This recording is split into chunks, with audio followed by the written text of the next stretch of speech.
One evening, Thomas brought his last train to the junction. Percy was glad to see him. "Are you on your way to the big station, Thomas?" "Yes, I am. Why?" "Because I'm going there too." "I think something's up." Toby looked at the sky. "Where?" "Not up there, down here," laughed Thomas. "How can something be up when it's down?" Thomas was too excited to explain. "Bust my buffers, look over there.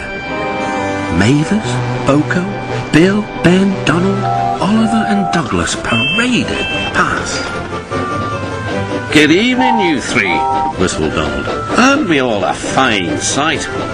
"Very splendid indeed," admired Toby. "But sorry we can't stop. The Fat Controller wants us all together at the station." "What is this about?" asked Thomas. "The Fat Controller has a plan," answered his driver. "Come on."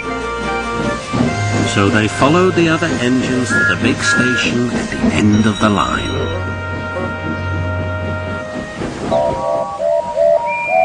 "Quiet!" called the Fat Controller. "I have an important letter to read from a little girl who is 5 years old." "Dear Thomas and all the engines, please can I meet you? My friends say they would like to meet you too. You could come to my house for tea, but my mummy says there aren't any railway tracks to my house. Can you come to the station instead? Thank you very much." "It seems," continued the Fat Controller, "that there are many girls and boys who would like to meet you. Therefore, we are all going to the big city far away." "Hooray, hooray!" the engines whistled. "Quiet!" called the Fat Controller. "Other engines will be working here while you are away, so please show them what to do." As Annie and Clarabelle were going to the big city too, Thomas and Oliver practiced with some other coaches.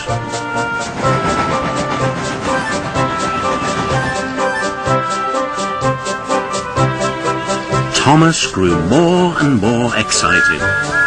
Too excited for his own good. "I'm glad I'm a splendid engine," he puffed.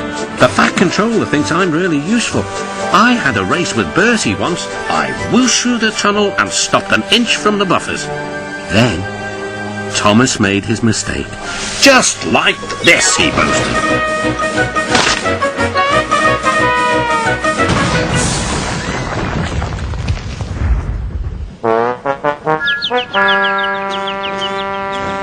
No one was hurt, but Thomas's front was badly bent. They telephoned to the Fat Controller. "I'll send up the workmen," he said. "But if they can't mend Thomas in time, we'll have to go to the big city without him." Poor Thomas. 8 o'clock next morning. The engines waited at the junction. Toby and Percy were each on a truck, and Duck had pushed them into place behind Edward. Gordon, James and Henry were waiting to lead off. They whistled impatiently. The Fat Controller looked at his watch. "I'll wait one more minute for Thomas, then we have to go."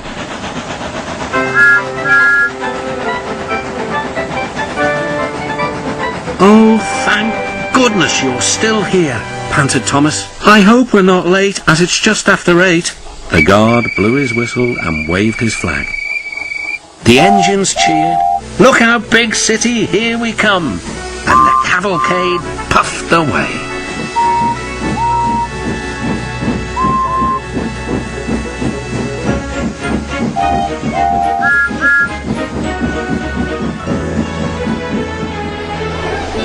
Later in the big city, all the engines were lined up in a splendid shed. The children were delighted to meet their friends.